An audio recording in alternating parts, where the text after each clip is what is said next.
Alhamdulillahillazi nahmaduhu wa nasta'inuhu wa nastaghfiruh wa na'udzu billahi min syururi anfusina wa min sayyiati a'malina.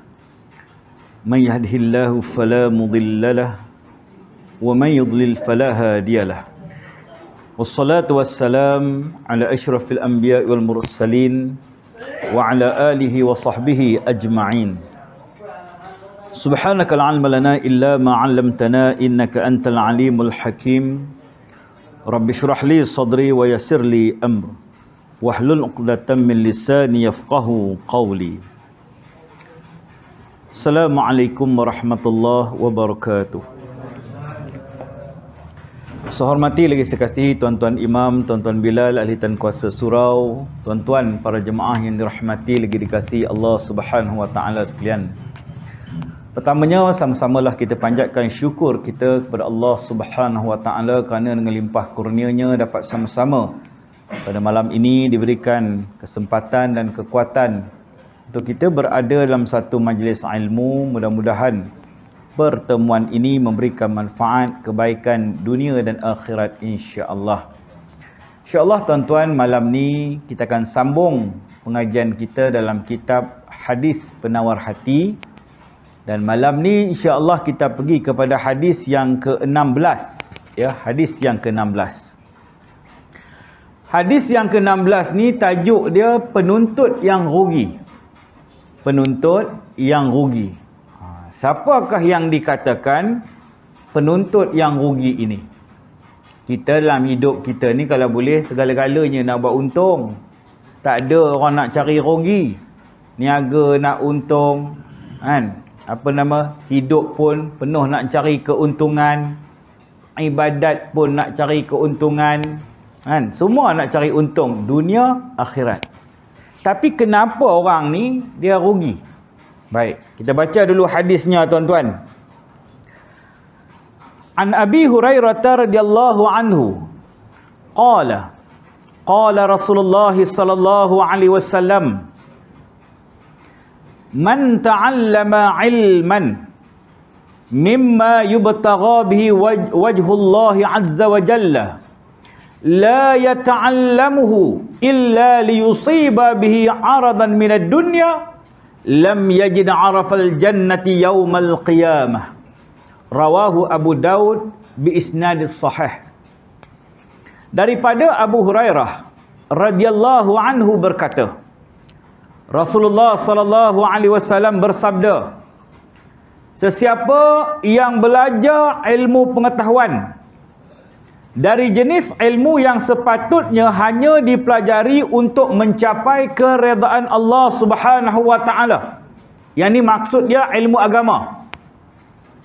Sedangkan ia tidak mempelajari ilmu tersebut kecuali hanya untuk mencapai tujuan keduniaan, maka orang yang sedemikian itu tidak akan mencium bau wangi syurga.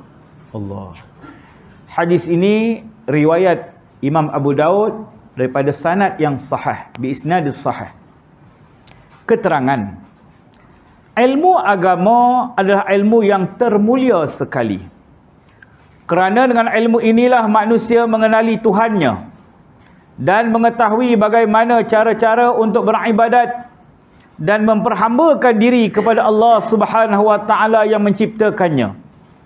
Dan dengan ilmu inilah mereka akan dapat menyelamatkan diri daripada api neraka dan akan dapat melayakkan diri mereka sebagai penghuni syurga.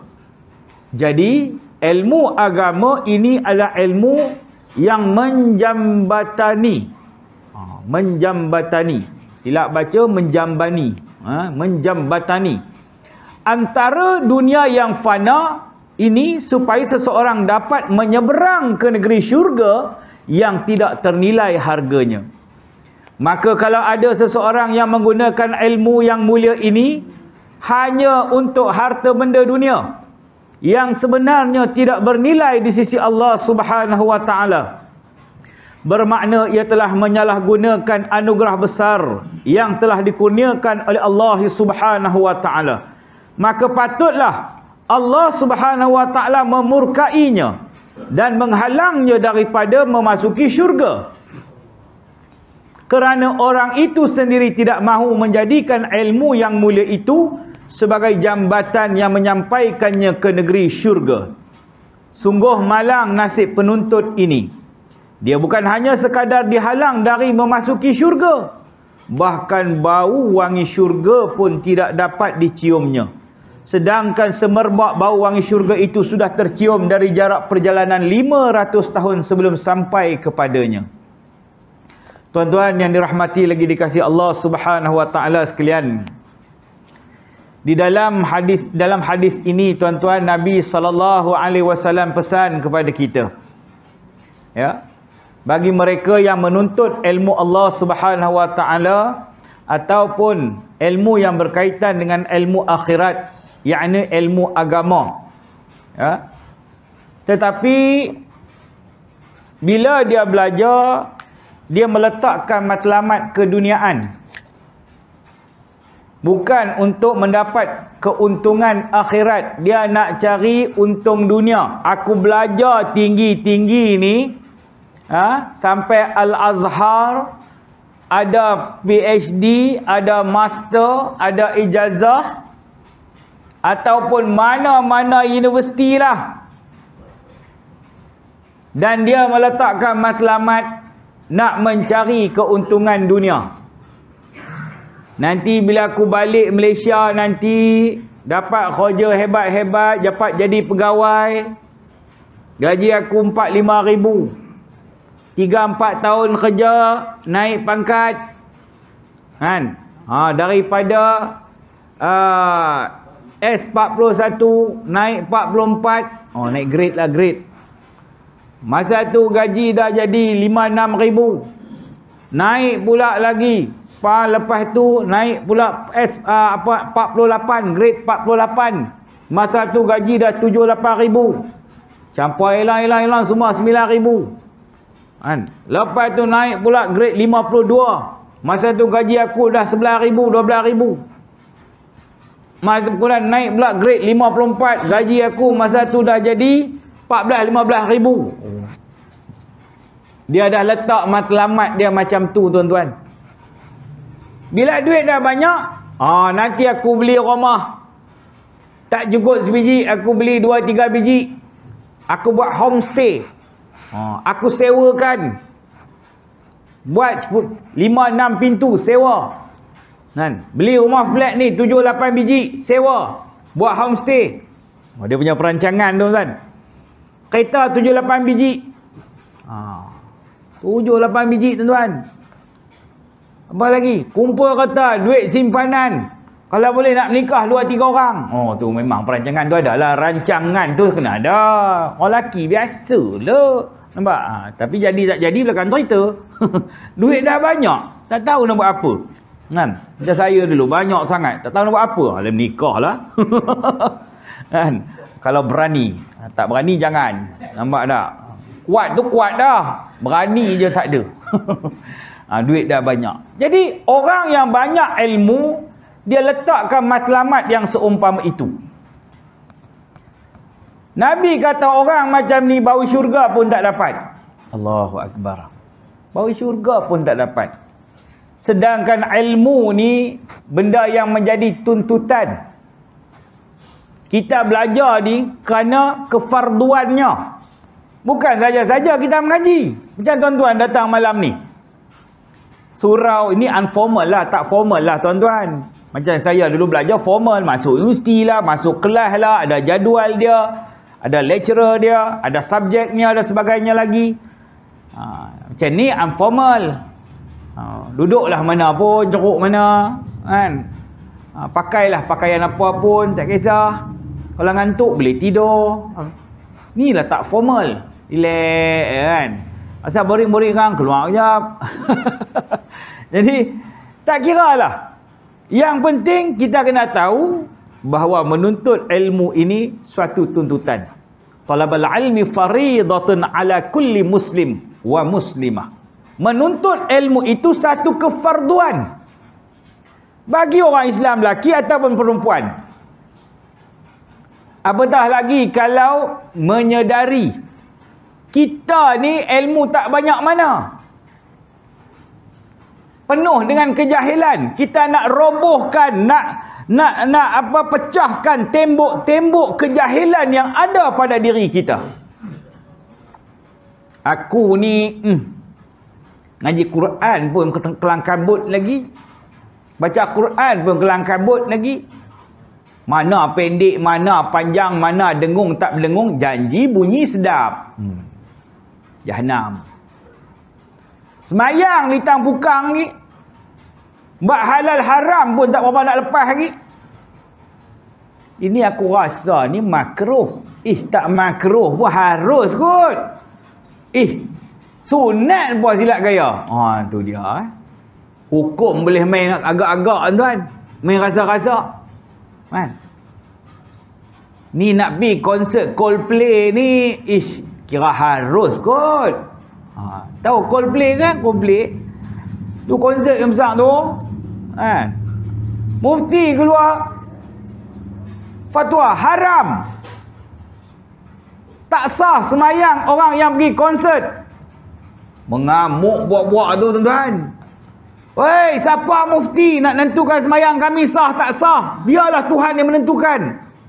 Menjawab. Nampak? Mufti kata, siapa yang pergi konsert, yang ngarut tu, tapi yang pergi konsert dalam keadaan dia musafir. Jauh tuan, yang jauh-jauh datang. Maklumlah konsert harga tiket 200 hingga 3,000. Sold out. Bayangkan. Habis. Tiket 200 paling murah. Paling mahal 3,000. Habis. Datang jauh merata tempat. Surau free. Ada kaunter bayaran dengan masuk ni? Tak ada siapa pun nak mari. Orang tu lah. Regular customer. Asyik muka haji ni aku kenal sangat lah. Nampak tak? Tapi hatu 2-3 ribu orang beli. Mufti kata, siapa buat jamak musafir tak sah. Sebab musafir mesti atas tujuan yang baik. Tak boleh atas tujuan kemaksiatan. Mana-mana orang yang bermusafir atas tujuan kemaksiatan tak boleh jamak dan qasar. Siapa buat juga, sah ke tak sah? Tak sah lah. Betul lah kata tu Pak Mufti tu, Mufti wilayah lah. Betul lah tu. Marah. Itulah aku mengaji tak nak. Kan? Bila Mufti keluar pandangan, keluar fatwa, membuta tuli dia nak marah. Dah lah bagi pandangan, tak nak dengar pandangan. Itu pandangan, bukan fatwa. Baik tak payah bincang. Geram ke lah. Nampak? Jadi maknanya, kalau itulah jalannya untuk kita mengenali hukum hakam Allah, maka gunakanlah, orang kata, peluang yang ada itu untuk kita belajar, nuntut ilmu tuan. Kalau ada banyak benda kita tak tahu, ada kelas Quran, masuk kelas Quran. Ada kelas fardu ain, masuk kelas fardu ain. Ada kelas tafsir, masuk kelas tafsir. Ada kelas hadis, masuk kelas hadis. Apa jua kelas lah tuan-tuan. Tuan-tuan nak masuklah. Kan? Surau-surau, masjid-masjid, boleh dikatakan semua ada majlis pengajian ilmu. Tambah Lembah Kelang ni tuan-tuan. Janganlah kata alasan tak ada tempat nak mengaji. Ni time-time macam ni apa tempat tuan-tuan? Ni serentak ni semua masjid surau ni ada majlis ilmu, ada kuliah. Ustaz-ustaz merata tempat datang. Ustaz hujan-hujan lebat mari ni. Peleras pakai motor ni. Hari ni pakai motor. Kalau pakai kereta adat dia saya tak sampai tuan. Betul, adat tak sampai. Teruk jam. Kalau best raya tadi pada Unit 10 tu dah jam dah. Bayangkan Unit 10 Bangi tu dah jam dah. Kalau saya bawa kereta ni memang patah balik ya tu Haji. Macam biasa patah balik. Kan? Highway tu saya tengok tepi rumah keluar-keluar dah jam dah. Daripada Bangi tol ada keluar tol Bangi dah jam dah. Apalagi penderai kereta, motor. Sampai tengah jalan, hujan lebat. Tapi susah tak basah. Kena ada ilmu lah tuan-tuan. Nampak hujan lebat tak basah ni. Ada ilmu lah. Apa ilmu tu Ustaz? Bagi hantar kambing golek ke apa ke, baru kita boleh cerita. Bagaimana macam nak bagi tak basah. Tapi tuan-tuan kalau lalu kat situ nampak baju hujan tu, tuan-tuan buat tak kerti lah ya. Jangan buang pula, tu saya punya. Baju hujan tu saya punya. Itulah ilmunya tuan. Kena ada baju hujan. Alhamdulillah selamat sampai. Jadi tujuan dia supaya kita ini nak pecahkan tembok-tembok kejahilan yang ada pada diri kita. Bila kita dah sedar kita ni banyak benda yang tak tahu. Dulu tak ada peluang nak mengaji. Ni peluang ada. Masa pun ada. Nak kata kerja dah tak apa nak kerja dah. Gunakanlah peluang itu untuk memperbanyakkan ilmu Allah Subhanahu Wa Taala. Sebab tu surau-surau masjid-masjid penuh otai-otai. Orang-orang pencen, orang pesara-pesara. Penuh tuan, masjid mana pun nak cari orang muda, Allah payahnya lah. Tapi surau kita ni alhamdulillah ramai orang muda. Ya Allah, orang muda belaka Nampak tak? Semangat. Jiwa muda.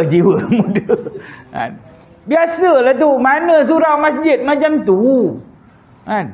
Jadi maknanya semuanya supaya biarlah pengakhiran kita ni tuan-tuan, pengakhiran yang baik. Kita menuntut ilmu, kita mengaji, walaupun kita tahu dulu kita malas, dulu kita culas, dulu kita main-main, walaupun ada peluang mengaji kita tak nak mengaji, tapi hari ni Allah bagi peluang. Biarlah pengakhiran kita pengakhiran yang baik. Kesudahan kita kesudahan yang baik. Kita rajin pergi surau, kita rajin mengaji, menuntut ilmu, mengadap, buka kitab dan sebagainya. Maknanya kalau kita nak mati pun, biarlah dalam keadaan kita gayanya macam ni lah hidup kita. Malam-malam pergi surau, semayang jemaah, semayang sunat, mengaji sikit sebanyak, besok datang lagi. Biarlah, itulah kesudahan yang baik. Nampak? Allah Ta'ala sebut hal yastawil ladzina la ya'lamun wa hal yastawil ladzina ya'lamun wal ladzina la ya'lamun. Adakah sama antara orang yang menuntut ilmu dengan orang yang antara orang yang berilmu dengan orang yang tidak berilmu? Orang yang ada ilmu dengan orang yang jahil. Panggil bodoh marah, jahil tak ngapa. Padahal 2 kali 5, 5 kali 2. Woi bodoh. Marah tuan. Apa bodoh-bodoh? Woi jahil. Tak apa, jahil tak apa. Padahal samalah. Nama tak jahil bahasa Arab, bodoh bahasa Melayu. Nak kasar lagi bahalul. Lagi orang marah. Kalau dah bengang tu, bahalul lah, bongok lah, macam-macam keluar tuan. Tapi kita tak mau. Istilah tu ada pada kita, tak mau. Kita nak jadi orang yang berilmu. Dalam setiap tindakan kita ini menampakkan kita orang berilmu. Kita berpakaian, contohnya. Kenapa kita pakai jubah? Kenapa kita pakai pakaian yang menutup aurat? Macam hari ni saya pakai macam ni sebab naik motor tuan. Dah saya pakai jubah, pakai serban. Sebab apa? Ini pakaian yang menepati syarak. Pakaian yang menutup aurat. Mana pasal apa pakai macam ni? Sebab kita mengaji, kita menuntut ilmu, tuan-tuan guru kita, ustaz-ustaz kita duk terang batasan aurat kita sebagai seorang manusia, sebagai seorang Islam. Aurat mana yang boleh didedahkan, yang mana tak boleh didedahkan. Orang lelaki, aurat dia antara pusat dan lutut. Tu orang lelaki. Mana kalau dia tak berbaju pun, dia kena buka aurat kan, tutup aurat. Tutup aurat lagi. Asalkan atas pusat. Selamba je keluar kat apa namanya flat kita tak berbaju. Tak malu. Memanglah, tapi dikira kategori menutup aurat lagi. Sebab atas pusat, bawah lutut. Nampak tu orang lelaki. Cuma kita ni ada perasaan malu. Takkanlah nak tak berbaju, kuhulu kuhilir, pergi turun, pergi beli kedai, beli gula tak berbaju, naik motor pergi ke sana tak berbaju. Itu aurat, tapi malulah, maruah tuan-tuan. Ya, maruah kena pakailah kemas-kemas sikit, supaya tak adalah nampak kita ni ya Allah kulu kilin dengan tak bajunya. Kalau kampung tu biasa kadang, tapi itulah orang kampung. Orang perempuan pula, aurat dia, seluruh tubuh badan dia itu adalah aurat kecuali muka dan tapak tangan. Muka dan tapak tangan tuan-tuan, termasuklah belakang tangan. Nampak? Itulah aurat bagi orang perempuan. Kenapa pakai tutup-tutup macam ni? Sebab aku mengaji. Ustaz duk cerita persoalan berkaitan dengan aurat. Benda apa yang aku boleh buka, benda yang mana yang tak boleh buka, yang boleh didedahkan, yang tak boleh didedahkan. Sebab kita mengaji, tuan. Jadi kita pakai pakaian kemai yang menutup aurat, yang longgar, yang tidak menarik perhatian orang. Kerana inilah pakaian orang-orang yang berilmu.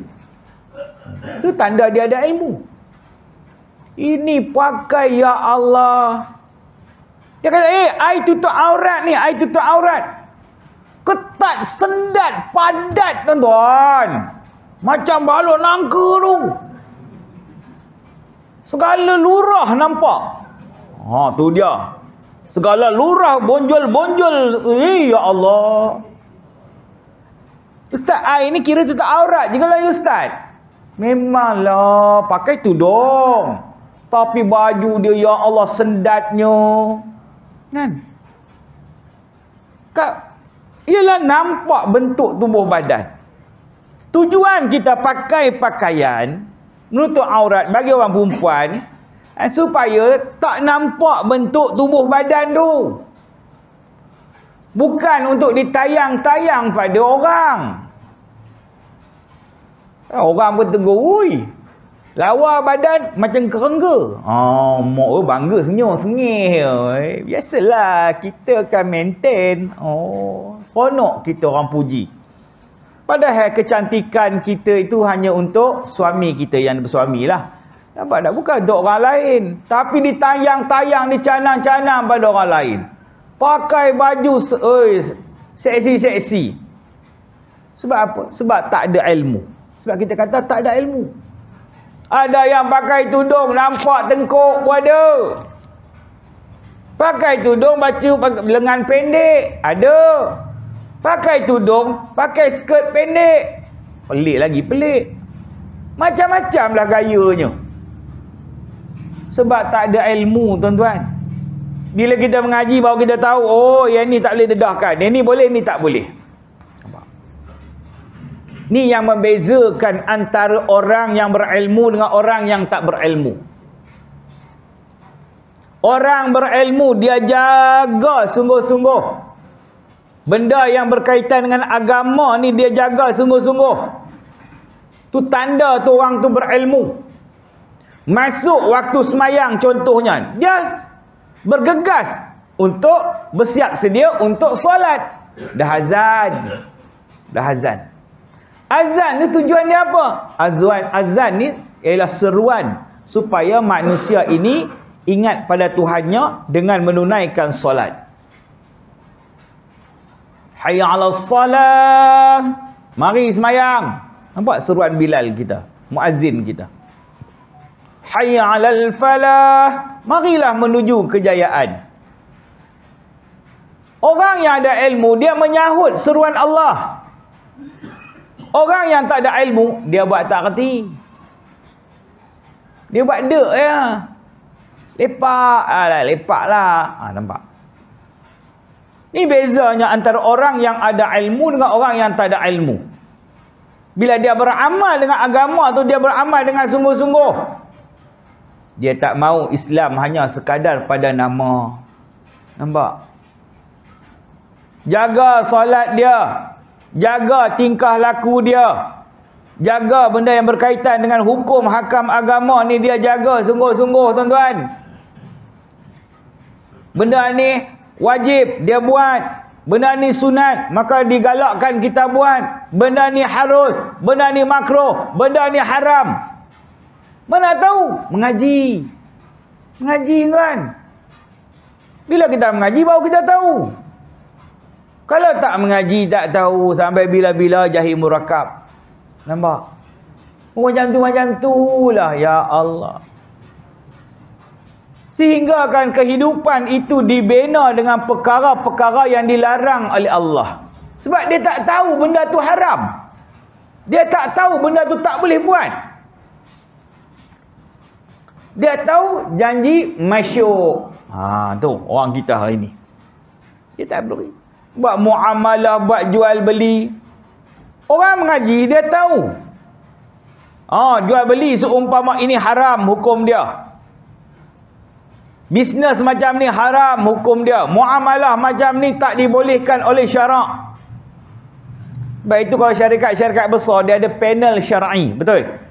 Kan? Dia ada panel syariah dia.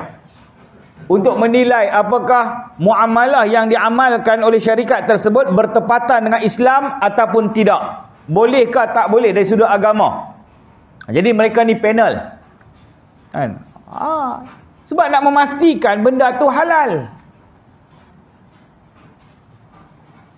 Supaya kita tak terlibat dengan benda-benda yang haram ni tuan-tuan. Hari ni Allahu Akbar, orang macam dah tak peduli dah halal haram ni, tu masalahnya. Sebab kesedaran ilmu tu tak ada. Saya punya handphone kena hack baru ni. Allah. Habis semua kawan-kawan saya dah minta duit. Tak tahulah tu Haji Abdullah kita dah minta tak minta. Minta 2,000. 2,000. Besok saya bayar balik. Dia guna nombor telefon saya, dia guna muka saya. Canggih tak canggih? Orang nak menipu hari ni. Ilmu ada tapi dia guna untuk menipu. Habis. Orang Johor telefon, orang Kedah telefon, orang Pahang telefon, orang Perak telefon, orang kampung telefon, kawan-kawan telefon. Ustaz nak pakai duit 2,000 lah. Semua tanya. Ya Allah, sekadar minta maaf saya punya handphone kena hack. Buat-buat scammer ni. Habis. Semua orang yang tahu tu tak apalah. Yang kenal tu tak apalah kita ni. Terus telefon tanya macam mana. Ada seorang hamba Allah ni. Dia pergi masuk 2,000.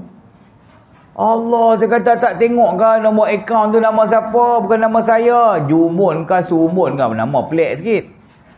Dia beri 2,000. Saya ingat ustaz ni urgent nak pakai duit. Kalau urgent saya bagi nombor akaun betul saya. Kan? Dah dia masuk lebih 2,000. Lepas dia masuk 2,000, kawan tu minta lagi 3,000. Banyak cantik. Punya jahat tak jahat. Nampak? Orang macam ni dia tak peduli dah halal haram. Tuan-tuan hati-hati ni. Siapa yang ada Telegram ke WhatsApp ke, kalau dia suruh masuk 5 digit ke, dia suruh tekan ni, link ni, anda berjaya menang 2,000, 5,000, 10,000, anda akan dapat itu, ini. Semua nipu belaka tu. Hati-hati. Kalau dalam Telegram tu berlambak-lambak tuan-tuan. Saya, tak larat nak layan kata orang. Kita nak guna sebab ada kepentingan kita. Kadang anak-anak mesej lah, apalah, grup taman lah, grup sekolah, alumni macam-macam. Tapi orang ambil kesempatan tu nak menipu. Nampak? Orang macam ni dia tak ada kesedaran. Tak ada ilmu. Dia tak peduli dah jalan kok mana pun, janji masyuk tuan-tuan. Janji masyuk. Kita ni takutlah. Kan? Takut benda yang kita buat tu benda haram, benda yang tak dibenarkan oleh syarak. Takut.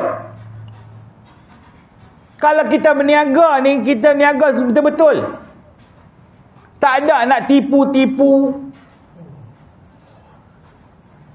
Ini nak cari telur ayam pun payah. Beras tempatan sampai lah ni tak jumpa-jumpa. Mana pergi tak tahu. Orang kampung dah tak tanam beras ke lah ni. Beras import dia. Pelik ke? Kan? Barang-barang disorok. Boleh ke tak boleh dalam agama? Timbangan, penipuan dalam timbangan. Benda tu jelas tulis dalam Quran. Kan? Benda yang tak boleh. Tapi tak mengaji. Yang dia tahu untung. Dia nak membina keuntungan tanpa mempedulikan apa kata hukum. Tak peduli dah. Benda dah expired kadang dijualnya.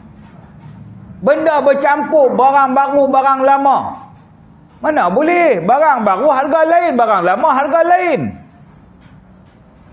Kari lama, kari baru. Oh, bila punya kari? Baru punya. Rasa-rasa, ini macam minggu lepas punya. Ya. Kena bagi tahu.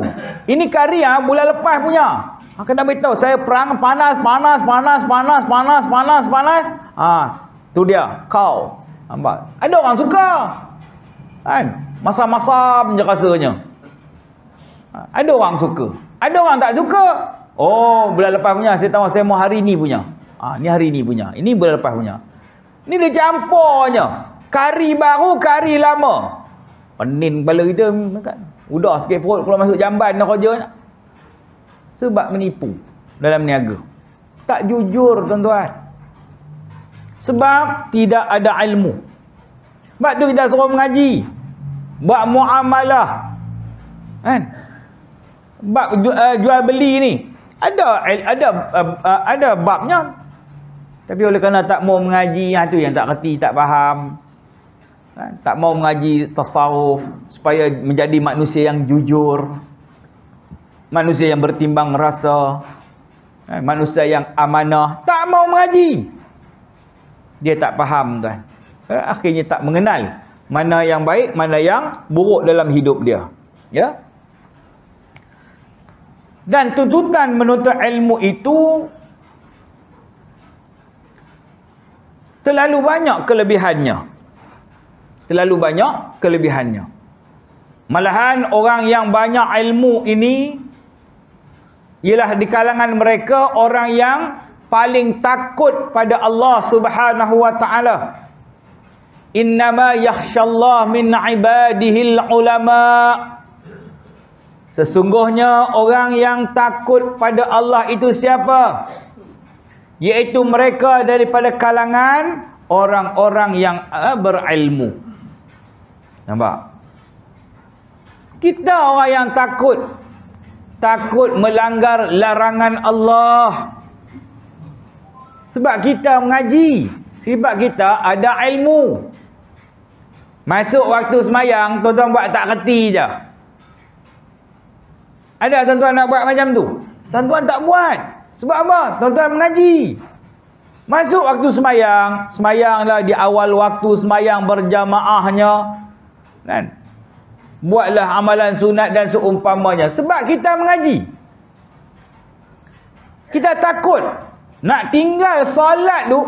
Ya Allah. Takut. Tengah bawa kereta tiba-tiba jam. Kan? Nak semayang tak boleh. Waktu semayang nak habis ni. Kita rasa macam mana? Hoi, tak sedap hati sungguhlah. Bilalah ni nak sampai RNR ni aku nak semayang ni. Waktu semayang nak habis dah ni. Nampak? Sebab kita orang ada ilmu. Kita fikir ni kewajipan ni.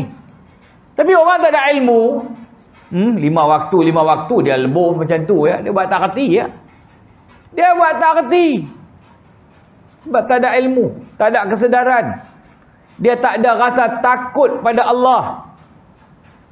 Kita takut, orang kata menjerumuskan diri kita ke lembah kemaksiatan, kemungkaran. Kerana kita ada ilmu tuan-tuan. Nak buat benda dosa, benda ni dosa ni. Aku tak buat. Nampak? Aku tak buat.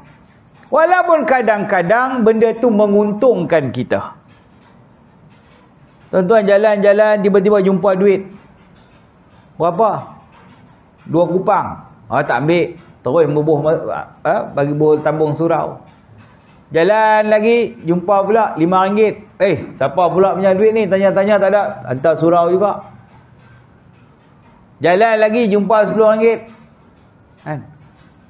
Tanya-tanya tak ada siapa punya. Datang hantar surau.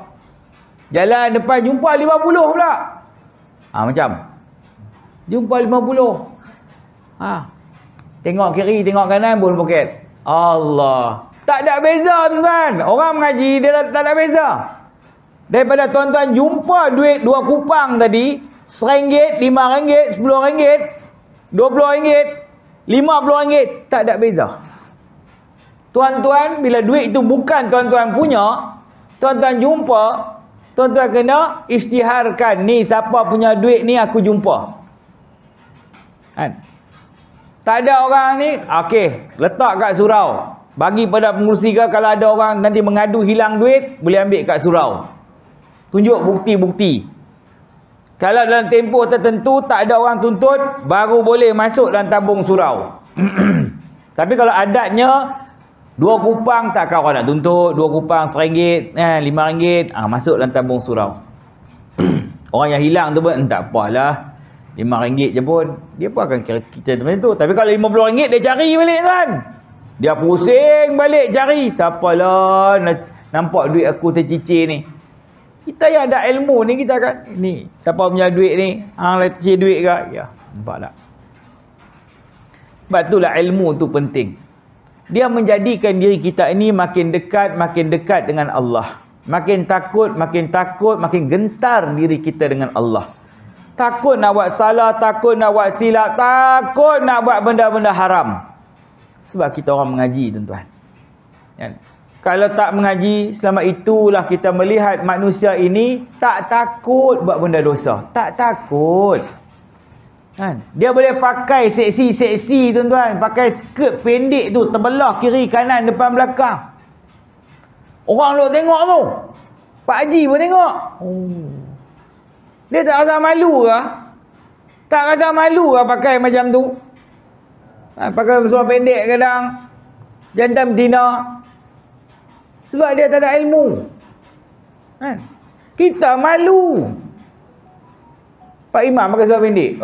Malu. Kan? Kita ni nak tanggai baju depan orang pun kita malu. Weh, ustaz, lawa body nampak. Malu, tuan-tuan. Walau body saya memang lawa. Kita segan nak tunjuk ke orang.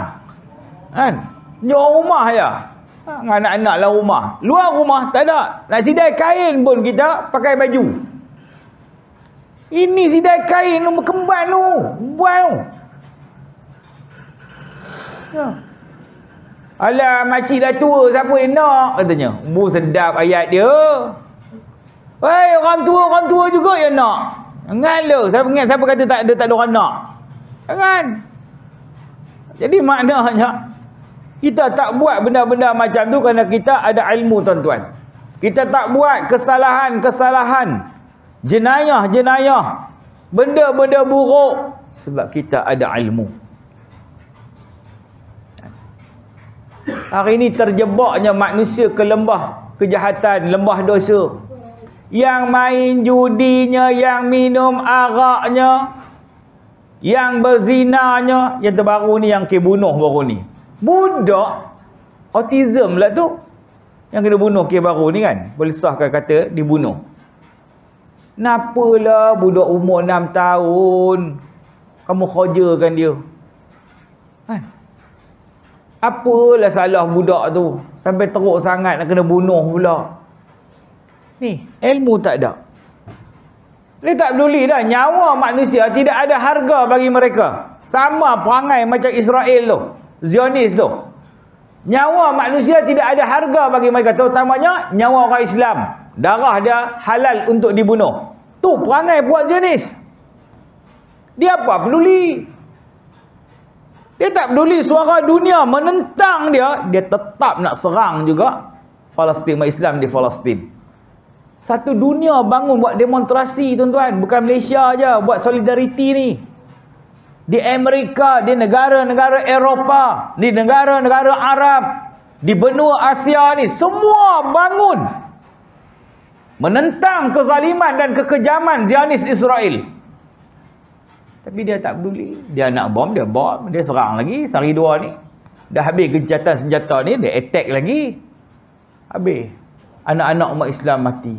Hospital diserang. Satu demi satu rumah hancur musnah dibom oleh mereka. Puak-puak yang tak ada kesedaran diri langsung. Yang tak ada harga diri. Yang tak ada maruah. Inilah Zionis Israel ni tuan-tuan. Dia tak peduli. Kita lah kalau tengok orang aksiden lah, tak kira Islam ke tak Islam ke, kalau kita mampu tolong, kita berhenti tolong. Kerana kita ada ilmu. Nyawa ni benda yang berharga. Kesianlah dia ni, macam manalah boleh ni. Kalau berhenti boleh tolong, kita nak tolong dia.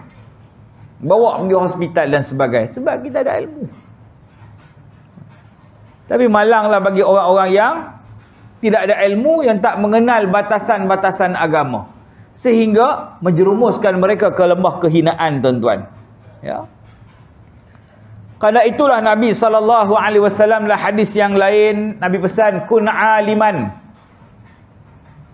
au muta'alliman au mustami'an au muhibban wala takun lil khamis fatahlik.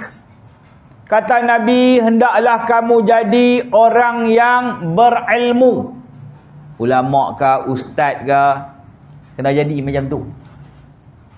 Tak mampu, au muta'alliman, atau jadilah kamu orang yang menuntut ilmu. Tak mampu juga, au mustami'an, ataupun orang yang mendengar ilmu.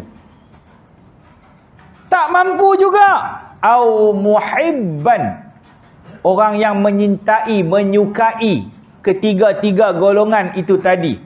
Dia sayang alim ulama, dia sayang penuntut-penuntut ilmu, dia sayang orang-orang yang mendengar majlis ilmu, dia sayang. Dia tak dapat nak pergi, tapi dia suka dan dia sayang.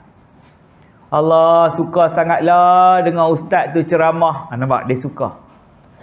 Oh, baguslah orang surau yang duk mengaji ni, dengar-dengar kuliah, dia suka. Dia suka. Dia suka tengok penuntut-penuntut ilmu, budak-budak belajar, dia suka. Sedangkan dia tak mampu. Nampak? Dia tak mampu nak mengaji lagi dah, dia tak mampu nak pergi surau, tak pergi majlis ilmu, dia tak mampu, tapi dia suka. Jadilah. Tu yang mampu dia buat. Jangan jadi orang nombor 5, kata Nabi. Fatahlik, akan dibinasakan. Orang nombor 5 ni, ilmu dah lah tak ada. Jahil. Mengaji pun malas. Mendengar duduk dalam majlis ilmu pun malas. Malahan ada perasaan benci pula. Bukan sayang. Tadi sayang tadi. Yang tak mengaji ni, tapi dia tak mengaji, tak apa. Dia ada perasaan sayang. Ni dia benci. Ustaz benci. Manalah ustaz kuliah tak berhenti lagi ni. Oh. Nampak? Ceramah je surau ni. Kuliah tak habis-habis. Meluat aku. Dia tak suka. Penuntut ilmu pun dia tak suka. Tak habis-habis budak-budak di sekolah ni. Dia benci. Penuntut ilmu ni dia benci. Pakai serban, berjubah. Dia marah, dia tak suka. Orang yang mendengar majlis ilmu pun dia tak suka. Puak-puak surau ni lah. Nampak? Benci. Dia ada perasaan benci. Golongan ini Nabi kata fatahlik, akan dibinasakan. Jadi ini hadis-hadis yang menunjukkan kepentingan menuntut ilmu ataupun ilmu itu pada diri manusia. Tetapi ada manusia yang Nabi sebutkan dalam hadis ini, walaupun dia menuntut ilmu tinggi, mengaji universiti paling hebat, malangnya atas dasar tujuan keduniaan. Memang kita disuruh menuntut ilmu. Belajar selagi boleh. Saya belajar sampai masuk universiti. Buat master. Nak buat PhD, cakap isi borang. Saya lah. Tak larat dah tuan. Takkan itu je kemampuan saya. Tak boleh lah nak buat research lah apa lah mana. Tak larat dah puasa dah tua-tua macam ni. Tapi baru ni ada orang tua umur 67 tahun ke 70 berapa tahun yang dapat ijazah baru ni. Dapat PhD ke dapat master ke. Masya Allah. Dulu saya ada seorang hamba Allah satu kelas dengan saya. Umur dia 65, 66 macam tu lah. Tua dah orang tuan. Satu kelas buat master. Masya Allah. Bahasa berayat lama lagi. Maka arakian bermula hatta. Bahasa lama lah. Orang lama tuan buat tesis kan? Tapi semangat dia mengaji tu, Masya Allah. Saya ingat lagi orang Terengganu. Jadi maknanya mengaji ni, untuk ilmu ni, apa namanya, biarlah jelas matlamat dia. Kita nak cari redha Allah. Orang yang berilmu ni dua tanggungjawab. Yang pertama, dia kena amalkan ilmu yang dia miliki. Yang kedua, dia kena sampaikan kepada manusia lain. Jangan dah ada ilmu duduk saja tunggu kerja. Itu saya kata tadi, biar jelas matlamat dia. Ya jelas matlamat. Tidak nak tunggu gaji besar.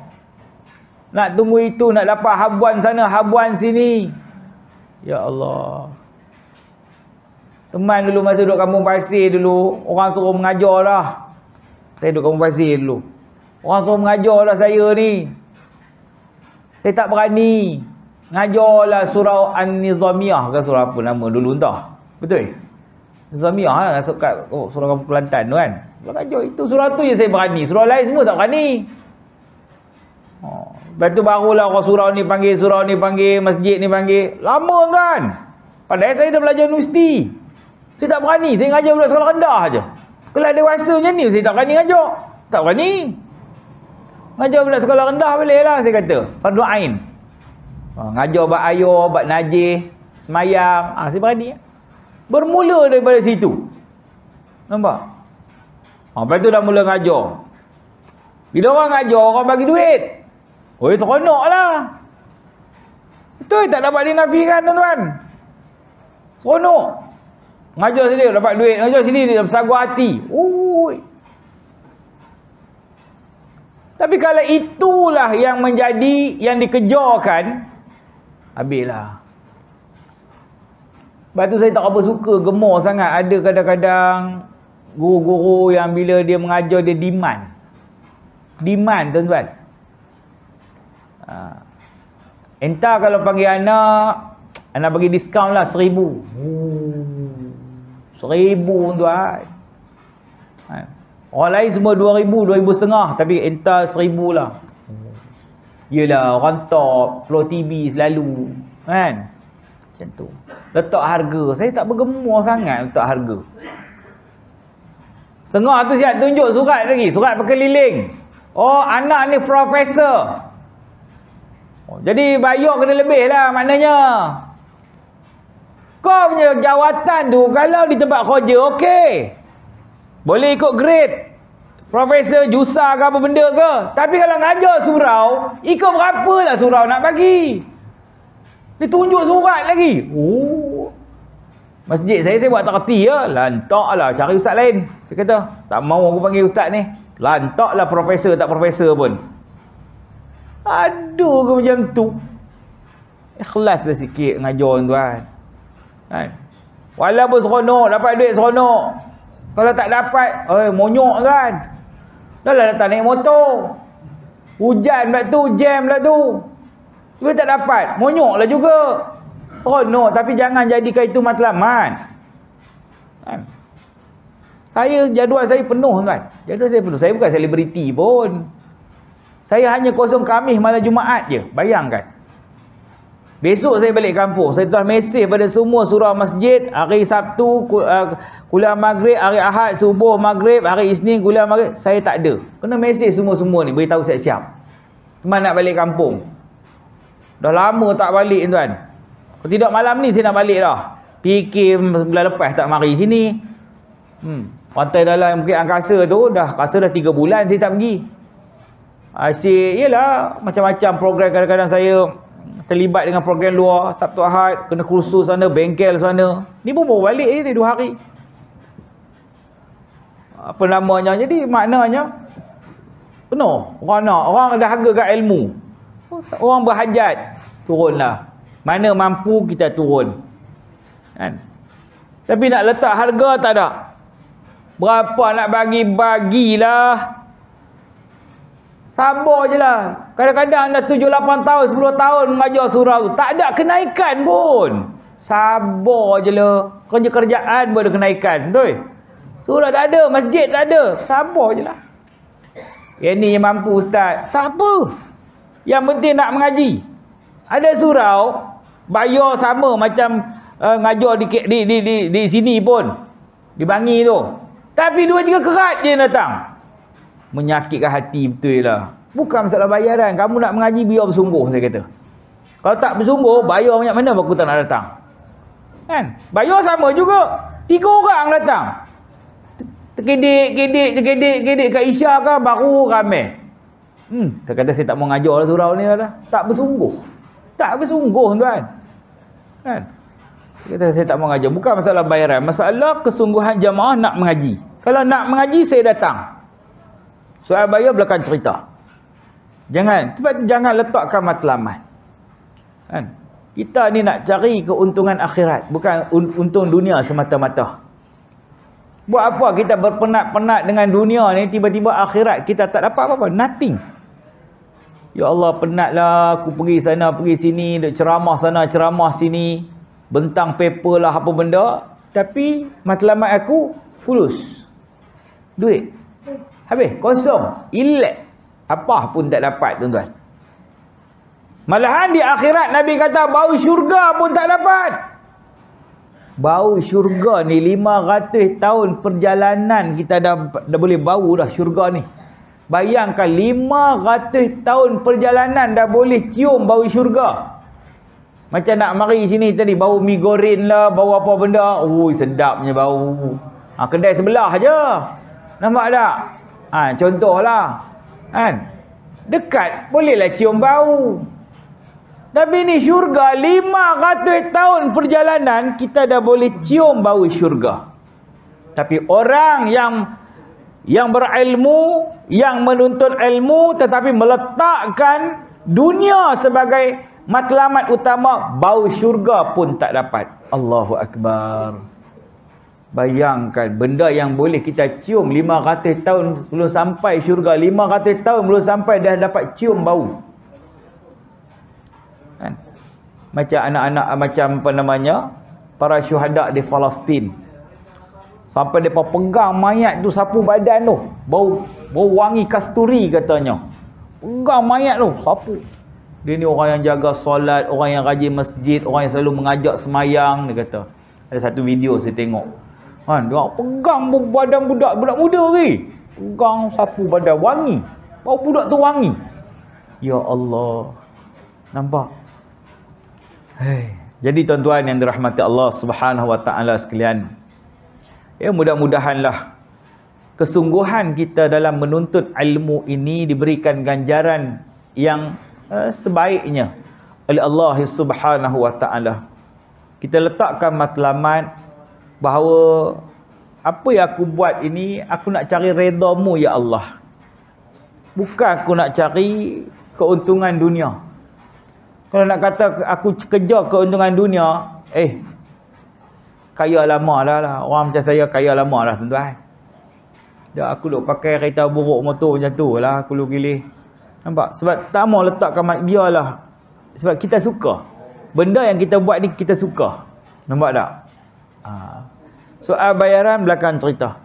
Jadi maknanya ya, kita takut kita hanya mementingkan keuntungan dunia, tapi kita membiarkan, menafikan keuntungan akhirat. Sehingga kita menjadi orang yang serugi-ruginya.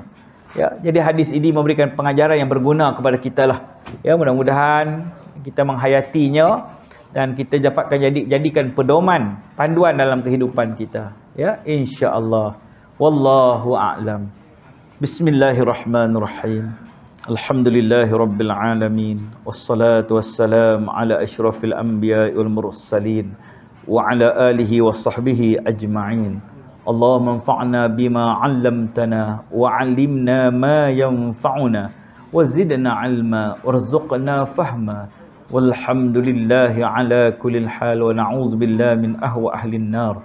Rabbana atina fid dunya hasanah wa fil akhirati hasanatan wa qina 'adzaban nar. Wassallallahu ala sayyidina Muhammad wa ala alihi wa sahbihi ajma'in. Walhamdulillahi rabbil alamin. Assalamualaikum warahmatullahi wabarakatuh. Tubna ila Allah wa raja'na ila Allah wa nadim